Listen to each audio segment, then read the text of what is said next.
Сауда-саттық дегеннен шығады. Былтыр Қазақстан мен Беларусь арасындағы алыс-беріс 38%-ға төмендеген. Бұл әрине жаһандық дағдарыстың салдары. Жағдайда оңалту үшін екі елдің үкімет мүшелері бас қосып арнайы құжат бекітті. Оның негізінде тараптар ортақ жобаларды арттыруға көңіл бөлмек. Әсіресе машина жасау және ауыл шаруашылығы салаларында бірлескен кәсіпорындар көптеп ашылмақ. Беларусьтен әріптесім Гүлмайра Қуатбайқызы баяндайды.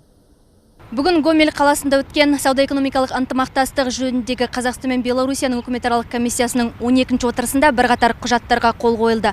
Сондай-ақ 2014-2016 жылдарға арналған жол картасы қорытындыланып, алдағы жұмыс жоспары бекітілді. Болашақта ауыл шаруашылығы, көлік, логистика, білім, ғылым, технология, ғарыш, энергетика салаларындағы ынтымақтастықты арттыруға ден қойылмақ. Бұл бастамалар екі ел арасындағы тауар айналымын ұлғайтуға серпін береді деп жоспарланған. Шын мәнінде Қазақстан мен Беларусь арасындағы алыс-беріс 2015 жылы 38%-ға төмендеді. Көрсеткіштердің кері кетуіне әлемдік дағдарыспен қатар энергия ресурстар бағасының құлдырауы ықпал етуде. Үкіметаралық комиссияның 12-ші отырысында тығырықтан шығудың бірнеше жолы ұсынылды.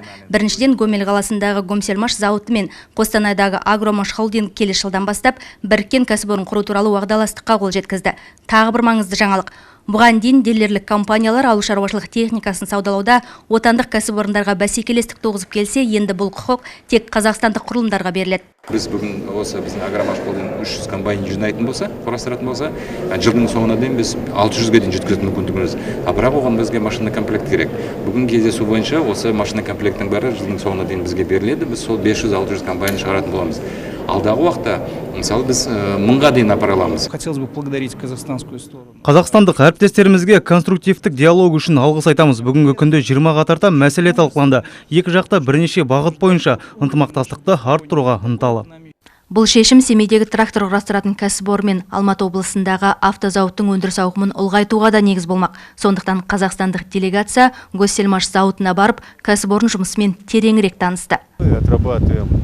Біз машина комплектілерді шығарамыз. Сонымен қатар Қазақстандағы зауыт мамандарының біліктілігін арттыру жұмыстарына атсалысамыз. Қызмет көрсету бойынша арнайы бірлескен бригадалар бар. Бүгінгі күні Агромаш холдингтің қызмет көрсету желілері де жетерлік. Қазақстан Беларусь үкіметаралық комиссиясының 12-ші отырысында Бақытжан Сағынтаев агроөндірістік кешен ел экономикасының негізгі қозғаушы күшіне айналу қажет екендігін айтты. Және осы орайда жаңа жобаларды бірлесіп жүзеге асыру туралы ұсыныс жасады. Өзіміздің бұрын, мысалы, қант қызылшасын көп өсіріп келдік. Мысалы, Алматы, Жамбыл облыстарында, бірақ әртүрлі себептермен осы өнімді шығару төмендеп кетті. Бүгін қайтадан қалпына келтіріп жатырмыз.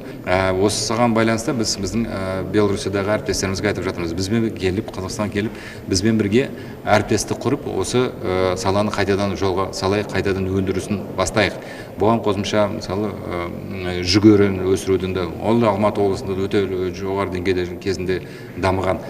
Бұл бастама ауыл шаруашылығы техникасына деген сұраныстың ұлғаюын қамтамасыз етпек. Бастапқыда көлік бөлшектерінің дені Беларусь елінен тасымалданғанмен, уақыт өте келе қазақстандық үлесті арттыру көзделген. Гүлмайра Қуатбайқызы, Батырбек Ғаділбек, Беларусь Республикасынан.